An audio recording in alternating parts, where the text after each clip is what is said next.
What's the name? What's the name for us for pickup? Can you say my name? You're supposed to say our name. No.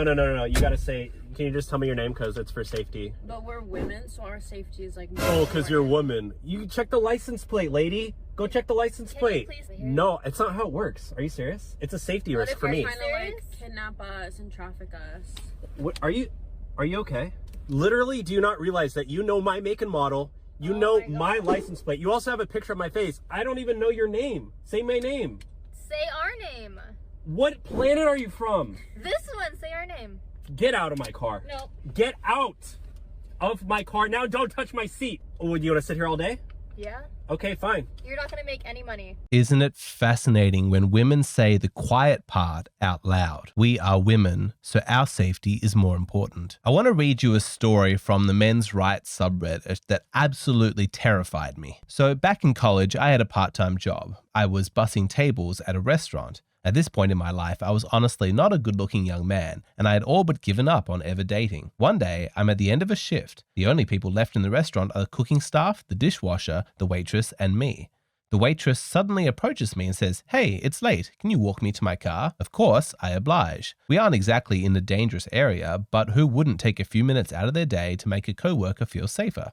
We walk quietly to her car, where she unlocks the door and says, "Thanks, my psycho ex-boyfriend has been stalking me. We broke up last week because he had locked himself inside the bathroom with a gun and threatened to blow his brains out." The way that she casually used me as a human shield against an armed psychopath is something I will never forget. You can imagine how that man must have felt watching her drive away, realizing how little regard she had for his safety, how comfortable she was casually endangering his life to protect herself. When the culture was more conservative and traditional, this kind of interaction wouldn't have seemed so strange. It's part of the social contract between the genders. Men are the protectors and the providers, and in return are shown respect and gratitude. But the feminist movement claimed that the whole arrangement was sexist, and so they pushed for what they called equality, which meant that you no longer need to show any appreciation for men. In fact, it's now socially acceptable to shame and belittle them. But in doing so, these women were extremely short-sighted. They didn't realize that without them holding up their end of the bargain, being nice to men, valuing masculinity, showing gratitude and kindness, without that, men would no longer feel the need to hold up their end of the bargain. Suddenly, the protection and the resources are just gone because men don't feel compelled to sacrifice on the behalf of women anymore. That's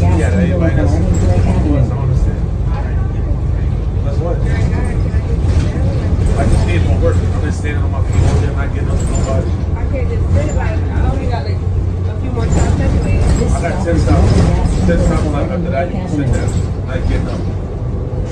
Just came from work. Not getting up. Gaston Boulevard. I saw people. Why did you guys for the club? Right there, you want to sit down over here? I'm not saying you want to sit by the window or something. You're a man. I'm saying. Nah, she didn't know. You told her, nobody told her to get pregnant. Out of here, yo. He says nobody told her to get pregnant. Man, that's savage. Look, personally, I enjoyed watching that. For me, I've gotten to the point where I cheer when I see men standing up for themselves. This guy does a manual labor job, he's on his feet all day, and he wants to sit down. And he values himself enough to fight for this right, and I say all power to him. And I can understand that some of you guys might be uncomfortable watching that, like a guy not giving up his seat for a pregnant woman. Maybe you wouldn't act the way that he did, and I'm not going to argue with you. That's your own personal choice. But let me tell you something that's absolutely guaranteed. This kind of exchange is going to become a lot more common. Men in this culture do not feel respected by women and so feel no inclination to sacrifice for them. And now, are you ready to explore some crazy hypocrisy? Because women will happily chant "my body, my choice" when talking about herself, but the concept of bodily autonomy never applies to men. The same woman who says, "just because you're a man, you have no right to my body," without irony, lay claim to a man's body and feel entitled to her right to use his body for her own protection. You think if one of these women is being harassed by some aggressive dude, she's going to respect her boyfriend's right to bodily autonomy and his decision to just stay out of it? Absolutely not. She's going to say, "Get in there, physically defend me. I don't care if it puts the physical safety of your body in danger. You're my boyfriend and I'm entitled to your protection." Men are not entitled to a woman's body, but women are entitled to a man's body. Why the double standard? Well, it's because women in this culture truly believe that their lives are more valuable. They have been indoctrinated to believe that women are different, they are special, and men, therefore, are less than human. And from this flows the hypocrisy where you see any conversation about bodily autonomy is only applied to women. This is a terrifying fact that you need to come to terms with. In the minds of so many women out there, they truly don't believe that your male life is worth as much as theirs. Women are valuable, they are important, but men don't count. Their lives are disposable. That's why the conversation about bodily autonomy only ever flows in one direction. I want to take a moment and can we try to think of any law that gives the government the power to make a decision I know what you're going to ask. about a man's body. Let's No. just pause.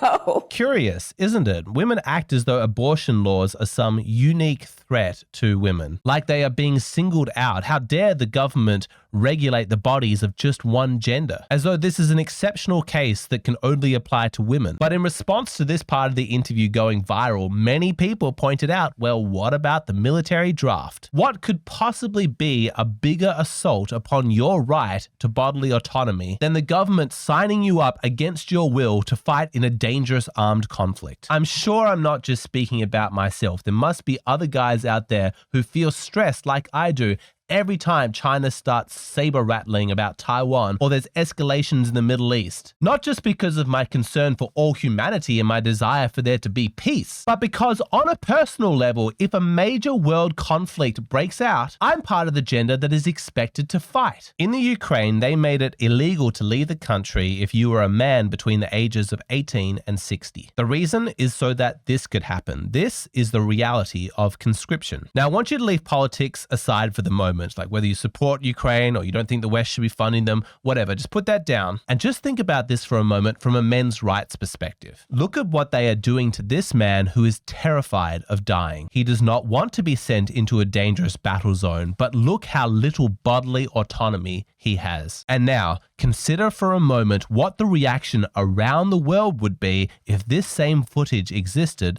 and they were conscripting a woman. This is happening every single day on the streets of Kiev, men dragged against their will to certain death, and the world does not blink. If the genders were reversed and there was footage of a single woman being conscripted in this way, there would be peace tomorrow because the world could not stomach it. It's okay to send men into the meat grinder because their lives are not valuable, but if they were doing this to women, the world would demand peace. That is the truth. But by all means, while watching this footage, tell me again about how sexist this world is against women. Tell me more about how privileged men are. And again, men might be able to stomach this sacrifice if, in return, culturally, they received respect, gratitude, and appreciation. Yes, we understand the kind of sacrifice that you men are making. You are extremely brave. We are so thankful for what you're doing, putting yourselves in danger to keep us women safe. Extraordinarily, for many men, that might be enough. They're like, okay, fine, yeah, no worries, let's keep doing it. I continue to be amazed, inspired, and frankly, a bit saddened about how much men will do in return for so little. But yes, some basic gratitude and appreciation goes a long way with men. They will do extraordinary things. But that is not the society that we live in. Instead, the cultural attitude seems to better mirror what Hillary Clinton said in that speech in El Salvador. I'm not kidding. This is a real quote. Women have always been the primary victims of war. Women lose their husbands, their fathers, their sons in combat. Women often have to flee from the only homes they have ever known. Women have always been the primary victims of war. What? Are you fucking kidding me? When Ukrainian men return from the front lines, they read articles like this: war shatters dating scene for women in Ukraine. Oh no, the war in Ukraine is affecting women's dating? That's so terrible. What a tragedy. I swear the contents of this article only make it worse. The strain of the war on Ukrainian men is evident on dating apps, Ms. Barakna said, observing that many look very depressed and tired. She and other women said their mood was gloomy, with few willing to commit to relationships. minutes. Wow, that's so tough for women. On the dating app Bumble, Miss Bareichner liked the looks of a hipster. But when she scrolled through his photographs, she noticed his amputated leg. I looked at his profile for 15 minutes and felt sorry for him, Ms. Bareichner, 35, a marketing director for a clothing brand in Kyiv, said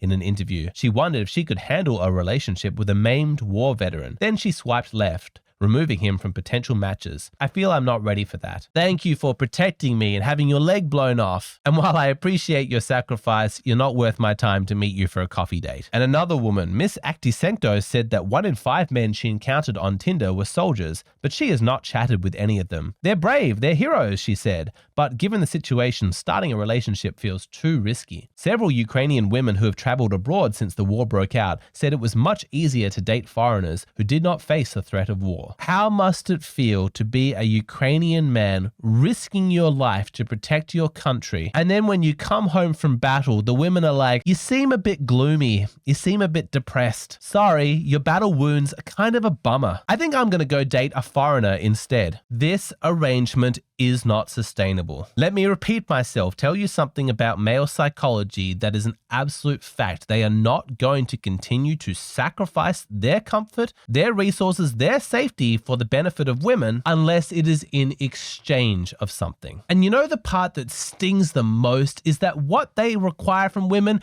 is so little. It's just gratitude. It's just kindness. I know this for a fact because I've done thousands of private consultations with you guys, and there are so many husbands out there who are willing to go out there to take on the world, do the absolute hardest shit, and all they want in return from their wife is a smile. Someone who says, thanks, I appreciate all that you do. Men require so little, but in this culture, it seems like even that is asking too much. And it seems like the solution, at least according to modern women, is not to reinstate traditional gender roles, go back to mutual appreciation. No. It's to shoot for total equality. But we all know how that's going to turn out. Why are you a feminist? Equal? Because I believe that women and men are equal. I do think that women should be able to vote. Are you talking about just in marriage? Everything. I think that women should be able to vote. I think women should be able to draft. You think women should have to be drafted? Able to vote. Should women be drafted? I don't know. I'll have to think about it. I think what do you mean you have to think about it? Equal. I don't know. I thought they were equal. Wait, you did say. I guess you're right. Yeah. You did say that they should be drafted. You want them. You want them drafted? So if you were drafted tomorrow, would you go? I'd probably leave the country. Yeah, you wouldn't go. So much for that equality. You would flee. This is actually what happens even for the volunteer force of women. If they're about to be deployed to a conflict zone, conflict area, frequently they tend to get pregnant, which would preclude them from having to be deployed. So even if you do get drafted, or even if you're a volunteer, a lot of these women tend to I'll just get knocked up. So let's talk for a moment about your personal moral code. As a man, how are you meant to handle it if a woman comes up to you and says, can you please walk me to my car? It's a dangerous neighborhood. I don't feel safe. Could you please come and help me? Should you say no? And if so, how do you deliver that verdict? Or should you say yes? Because from your perspective, it doesn't matter how entitled and bratty modern women are acting. It's just part of your dignity to act as a traditional man. Do you know what you would do in that situation? If you need help clarifying your own moral code in this area, that's what the rest of this video is going to explore. If you'd like to keep watching, the video continues on Patreon. I don't post the full-length versions of my videos here on YouTube. It's a shortened, abridged version. If you would like access to the extended version, please go over to Patreon.